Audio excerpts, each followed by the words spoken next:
We are just one sleep away from the Eastern Conference Finals, where Toronto FC will be taking on the Montreal Impact, and this is where the stars come to shine. Everything will be on the line for the Reds, and we know this will be played in a different We're so stadium. close now. Yes, Let's do this. It will be at Olympic Stadium, so 60,000 fans will be in attendance. An intimidating environment, to say the least. But let's get into our keys to victory. Number one, dealing with the surface. We know that it is going to be played on turf. Not an easy thing to deal with as a player, so how does TFC cope? Yeah, there's no way of getting away from that. It makes for a real frantic, high-tempo game. You're able to defensively get in players' faces because it takes an extra touch to control it.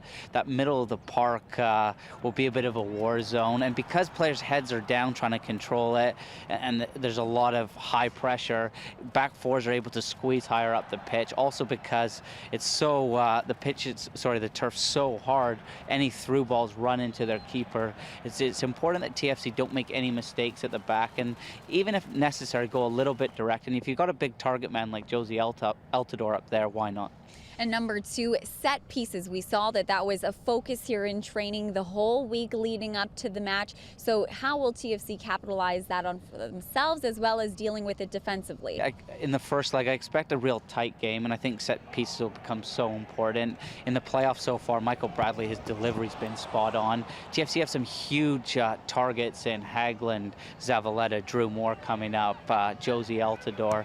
We've been close, but if we could score a set piece, that would obviously be massive. Also, sort of doing a bit of research, looking back at some of Montreal Impact's game, especially in the series recently against the New York Red Bulls. The Red Bulls' sort of marking was a little bit half zonal, half man marking at times. There's a lot of confusion in the ranks, and a little bit better ball from the Red Bulls, or someone really attacked it. I think they got away with one there and were a little bit lucky at times. So I think that could be a bit of a weak spot. Number three, it is Sebastian Giovinco, Ignacio Piatti going head-to-head.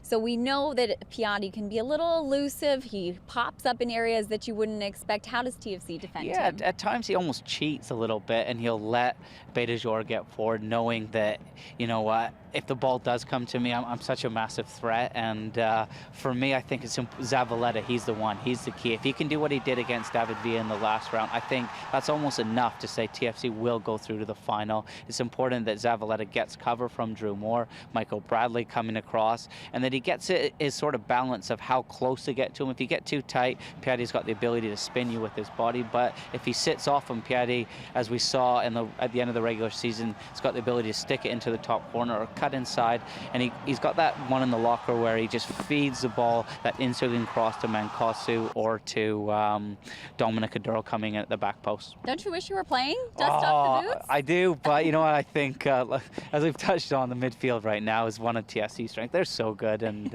so much fun to watch, though I would have loved to play with Giovinco. Are you guys ready for it? We know that we are. We're getting so hyped for it. Kickoff is set for 8 o'clock p.m. on TSN, so tune into that or follow along on the social conversation using the hashtag TFC Live. Come on, you Reds.